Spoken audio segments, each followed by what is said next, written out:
नमस्कार, बजाज शोकेस के आज के एपिसोड में हम आ गए हैं वर्धा में। और जैसे कि आप देख रहे हैं यहाँ पर नवरात्रि का भी एक बहुत ही अच्छा माहौल है, एक पावन उत्सव चल रहा है यहाँ। और हम बात भी करने वाले हैं गांधी जी के बारे में, जो कि खुद ही एक पावन व्यक्ति हैं, एक स्पिरिट है उनका, एक टीचिंग्स हैं जो कि बजाज फाउंडेशन जिसे प्रमोट करता है, पूरा बजाज परिवार जिसके साथ चलता आ रहा है। तो वर्धा की काफ़ी सारी कहानियाँ हम आपको दिखाएंगे यहाँ इस एपिसोड में, तो हमारे साथ ज़रूर जुड़े रहिए।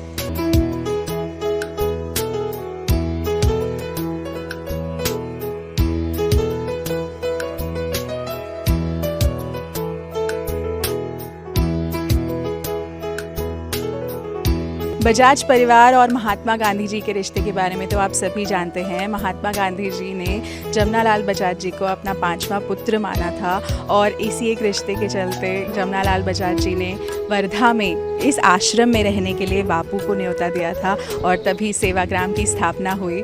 तो आज गांधी जी के जन्म तिथि के मौके पर हम मौजूद हैं वर्धा के इस आश्रम में और हमारे साथ हैं इस आश्रम की सेक्रेटरी मैम।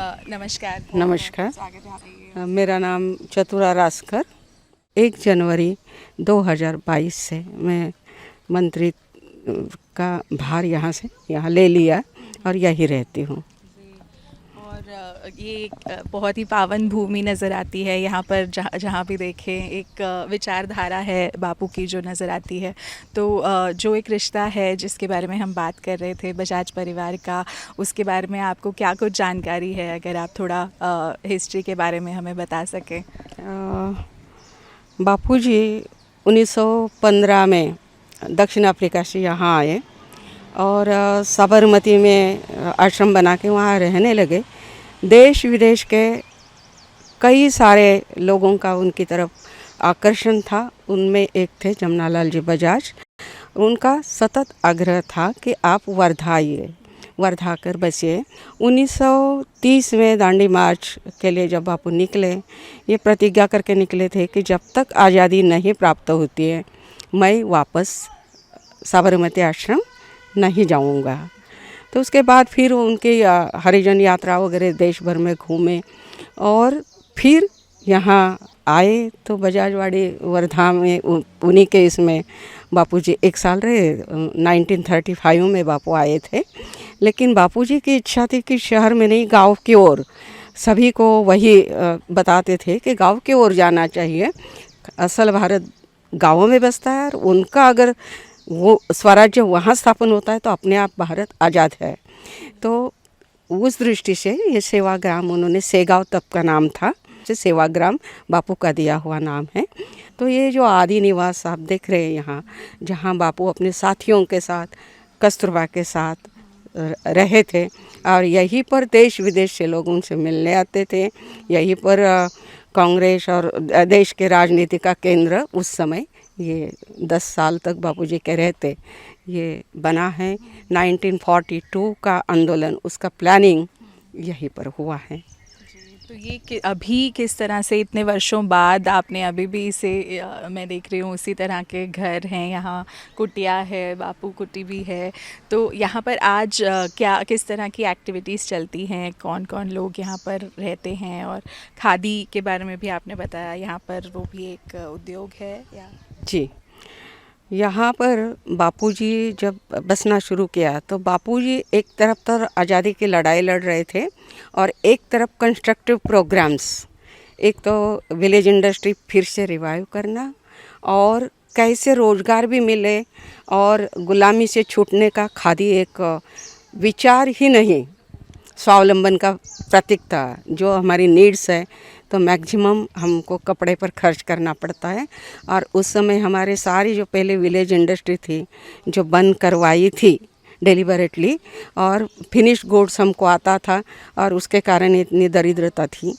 तो उन्होंने खादी में देखा वो पोटेंशियल कि हर हाथ को काम देने का और स्वावलंबी बनने का। तो उस विचार से गांधी जी ने चरखे को और खादी को बहुत प्रमोट किया। तो खादी और विलेज इंडस्ट्री जैसे आपके जितने भी विलेजेस में चलने वाले कुमारी, सुतारी या चप्पल बनाने का, मोची का, तमाम सारे इसको उन्होंने रिवाइव किया उस वो, और उसका क्रेडिट मेरे समझ में जमनालाल जी को जाता है कि जो कंटिन्यूअस एक तब तक उनका परसू करते रहे, गांधी जी को यहाँ लेके आए। और ये जो अपने प्रेरक कुटियों का, ये बापू कुटियों का, क्योंकि लोगों को प्रेरणा मिलनी चाहिए कि ऐसा, जैसे आइंस्टाइन ने कहा था कि हड़मास का ऐसा कोई व्यक्ति रहा होगा, आने वाली पीढ़ी बिलीव नहीं करेगी, लोगों बिलीव करे उसके कोई प्रतीक के रूप में ये कुटियों को एज इट इज़ मेंटेन करने का आश्रम का मुख्य काम, ये इतना माने वर्ल्ड हेरिटेज है। इन्हीं विचारों को आगे बढ़ाते हुए बजाज फाउंडेशन भी काफ़ी काम कर रहा है महिलाओं को सशक्त करने के लिए, और बच्चों को भी विकास दे रहे हैं। अपना एक डिज़ाइन फॉर चेंज प्रोग्राम है हमारा, तो उसके बारे में आपको क्या कुछ जानकारी है? अगर मैंने वैसे कहो, आप एक फाउंडेशन की बात बोल रहे, मैं कहूँ कि डायरेक्ट इनडायरेक्ट तमाम जो यहाँ जो काम बसा है उसके इसमें जमनालाल जी या बजाज परिवार का सहयोग रहा है, और स्पेशली विलेज में तो ये गांधी जी के सपनों के अनुसार, और खुशी होती है कि वो ऐसे काम में लगा है कि मूल जो, जैसे उन्होंने कहा था कि मुझे आप अपना पुत्र समझिए, और पुत्र को जैसा एक कुलाचार आगे ले जाना होता है पिता का, तो परंपरा आपका बजाज फाउंडेशन उसमें लगा हुआ है, और इसका मुझे बहुत खुशी है, मुझे बहुत अच्छा लगा। जैसे कि मैम ने कहा कि अपने पिता के नक्शे कदम पर चलते हुए हम यहाँ पर काफ़ी ज़्यादा डेवलपमेंट और सेल्फ एम्प्लॉयमेंट, सशक्तिकरण, आत्मनिर्भरता के ऊपर काम कर रहे हैं, तो हम और भी काफ़ी सारे लोगों से मिलेंगे जो इस धारणा के को सपोर्ट कर रहे हैं। थैंक यू सो मच हमसे बात करने।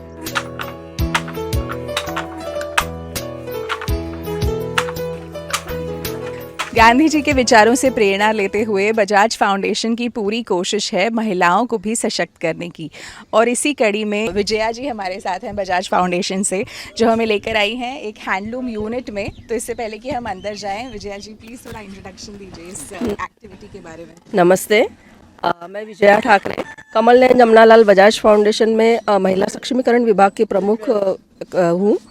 और जैसे कि आपने बताया कि 2009 से बजाज फाउंडेशन ने यहाँ वर्धा जिला में काम शुरू किया। उस महिला सशक्तिकरण के तहत हम लोगों ने सबसे पहले तो महिलाओं को इकट्ठा करके महिलाओं के सेल्फ हेल्प ग्रुप्स बनाए, क्षमतावर्धन के लिए विविध तरह के प्रशिक्षण उनको महिलाओं को दिए, उनको कैसे आजीविका के तरफ लेके जाए, इसलिए अलग अलग आजीविका संवर्धन के कार्यक्रम शुरू किए गए।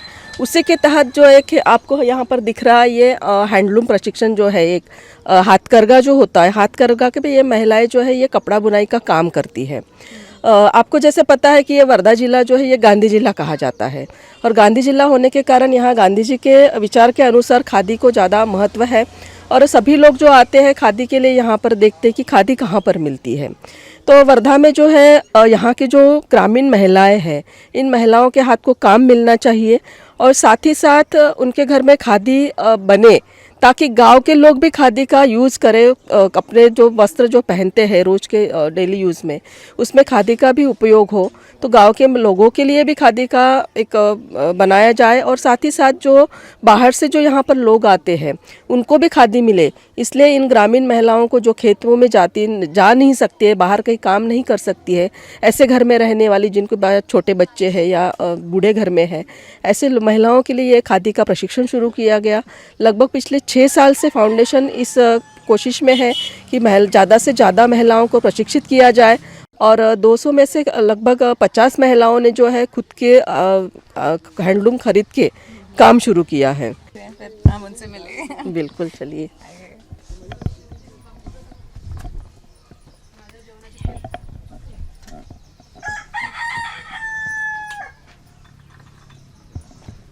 तो आई थिंक ये है वर्षा जी, आपका नाम? वर्षा प्रफुल्ल भोयर।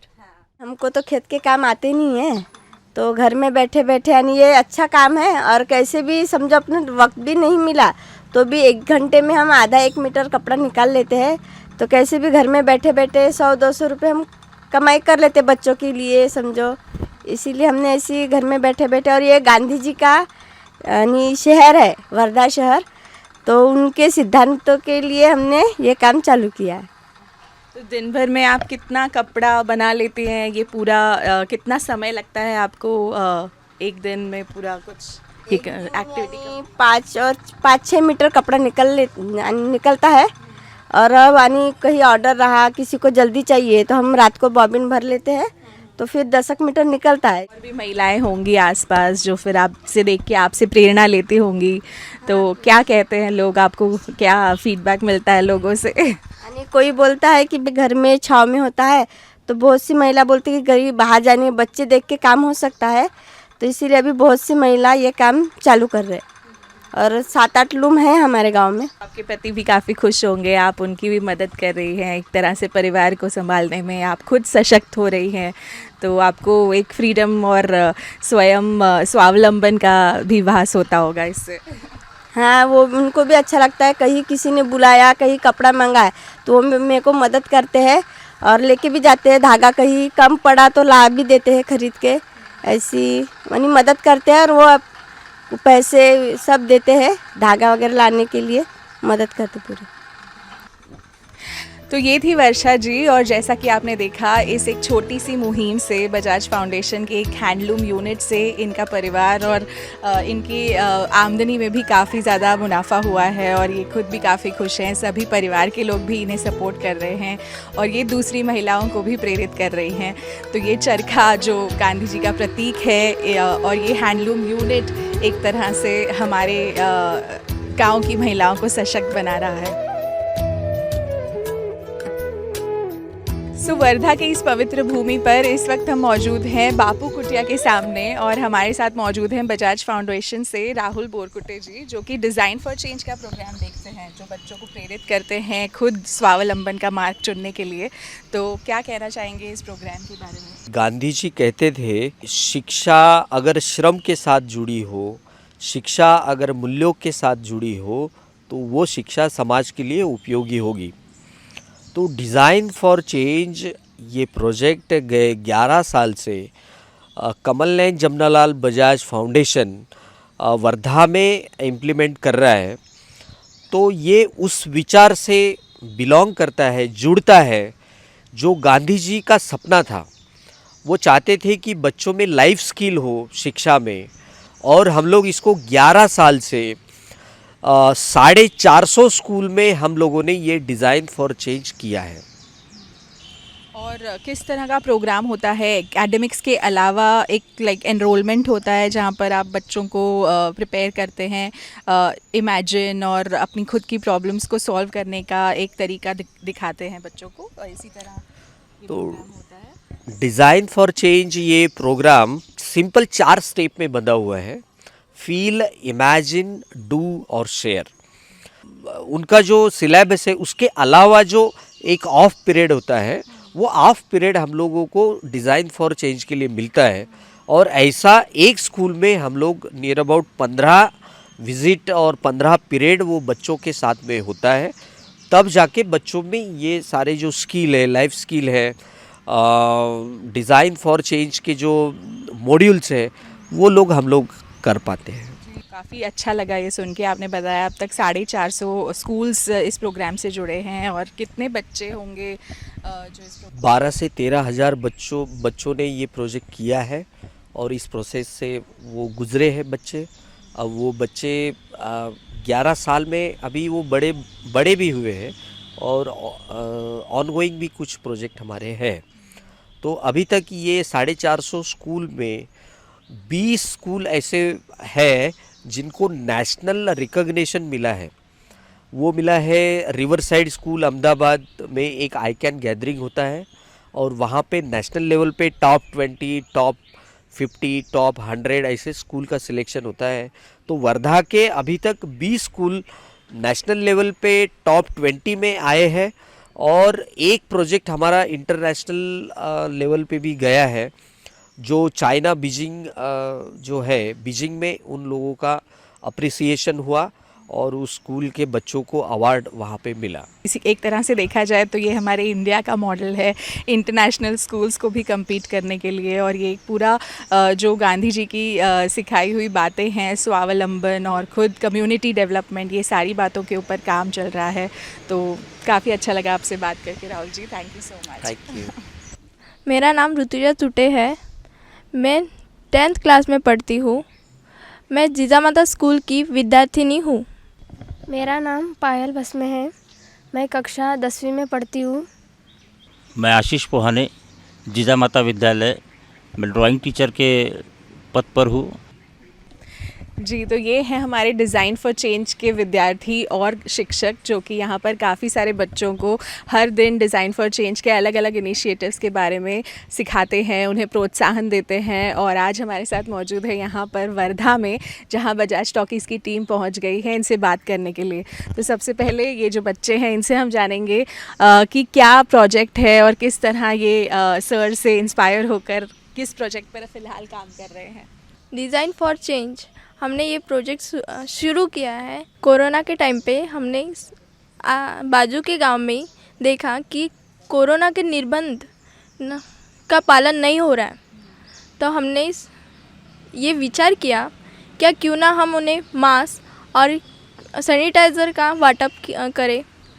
तो हमने मास्क खरीदे तो वो महंगे पड़ेंगे, तो इसीलिए हमने सभी विद्यार्थियों ने मिलकर थोड़े थोड़े कपड़ा इकट्ठा किया और हमने स्कूल में ही मशीन पे मास्क बनाए। कितने मास्क बनाए आपने? 500 से ऊपर। अच्छा, और कितने विद्यार्थी थे आपके क्लास में? हम सब विद्यार्थी 40 विद्यार्थी थे। तो हमारे साथ सर भी मौजूद है, जो इन बच्चों को अलग अलग प्रॉब्लम्स को किस तरह से टास्क की तरह देखें और उसे रिजॉल्व करें, इसके बारे में भी सर इन्हें प्रेरित करते हैं बच्चों को। तो कैसे आपके बच्चे इसे रिस्पॉन्ड करते हैं सर, और क्या क्या प्रोग्राम्स हैं फ़िलहाल जो आप फोकस कर रहे हैं? बहुत दिनों से मैं डिज़ाइन फॉर चेंज के लिए काम कर रहा हूँ। हमारे बच्चों के मन में हमेशा ही कुछ ना कुछ नया करने का जज्बा दिखता हूँ मैं उनमें। उनके ही दिमाग से आए हुए आइडियाज़ से हमने फिर अभी तक 3 प्रयोग किए हैं। जो पहले हमने किया था कि दिवाली का समय था और जो आकाश कंदील हर घर लगाए जाते हैं, वही आकाश कंदील हमने खुद बनाए बच्चों के हाथ से। कैसे बनाना, क्या बनाना, उसका फिनिशिंग आना चाहिए ताकि हम उसे मार्केट ले जाकर बेच सके। और हमने एक अच्छा सा स्टॉल भी लगाया था और उनमें से जो कुछ भी पैसे मिले उन पैसों से हमने गरीब बच्चे हैं हमारे यहाँ पर, अनाथ बच्चे हैं, उनकी दिवाली की खुशियाँ उनमें किस तरह से बांटी जाए, इसलिए हमने बहुत सारी उनके लिए, किसी ने यूनिफॉर्म लिया, किसी ने उस पर बुक लिए, ये लिया और बहुत सारी उनके ज़रूरतमंद चीज़ें भी ली और उन सभी को बांटे। दूसरा प्रयोग हमने किया कि जो समर में होता है कि पक्षियों के लिए पानी की बहुत दिक्कतें होती है, तो हम बच्चों ने फिर वहीं पे कुछ बॉटल्स, कुछ पॉट वगैरह सब जमा करके लाए और उनमें से हमने फिर थोड़ा फार उन्हें मैंने भी पढ़ा कि किस तरह से उसको बनाना चाहिए, क्या बनाना चाहिए और वो पेड़ पर कैसे लटकाना चाहिए। तो इस माध्यम से हमने बच्चों ने सबने बॉटल्स और पॉट भी अपने घर घर से लाए। फिर उससे हमने थोड़ा सा ये करके उसमें पानी और अनाज वगैरह कैसे रख सके इसका थोड़ा सा बनाकर वह हमने पूरे एरिया में घर घर में बांटे और हर बच्चों ने अपने घर में ला जाकर लगाए। पक्षियों के लिए और अपनी जो निसर्ग है उसके लिए उनके लिए एक अच्छी पहल जो शुरू हुई। आज उनके प्रति अच्छे भाव उनमें निर्माण हो गए कि वह कुछ कर सके अपने इसके लिए। और एक तीसरा प्रोजेक्ट था जो कोरोना काल में हमने देखे कि हमारे आसपास एक स्लम एरिया है, जो एक छोटा सा गांव है, वहाँ पर लोग मास्क नहीं पहनते। वो बच्चों ने मुझे आकर बताया कि सर हमारे गांव में तो कोई मास्क नहीं पहनता। इस वजह से हमने फिर बच्चों को बताया कि आप, तो हमने सब बच्चों ने मिलके अपने घर से कपड़े लाए और वही स्कूल में मशीन लाकर, छोटी हैंडल वाली मशीन लाकर वहाँ पर सभी बच्चों ने 500 से अधिक मास्क वहाँ पर बनाए और हमने बल्क में फिर 10-5 रुपये जमा करके वो बहुत सारा ये भी लाया, सैनिटाइज़र लाया। उसकी छोटी छोटी बॉटल बच्चों ने घर से लाई थी, उनमें डिवाइडेड किया और वह अशिक्षित लोगों के बीच में जाकर और वो स्लम एरिया के लोगों के बीच में जाकर हमने वह सब डिस्ट्रीब्यूट किए। उन बच्चों के लिए दिमाग में ये सब छोटी छोटी बातें आती है और डिज़ाइन फॉर चेंज उन्हें एक अच्छा प्लेटफॉर्म देता है। हर साल हम एक दो प्रोजेक्ट लाते हैं और नई बैच रहती है, नए नए बच्चे रहते हैं, उनमें बहुत सारा बदलाव मैंने इस माध्यम से देखा है। ये हैं यहाँ के बच्चे वर्धा के, जो खुद अपनी प्रॉब्लम सॉल्व करके गांधी जी के भी एक मार्ग पर चल रहे हैं, स्वावलंबन का। तो काफ़ी अच्छा लगा आपसे बात करके। Thank you.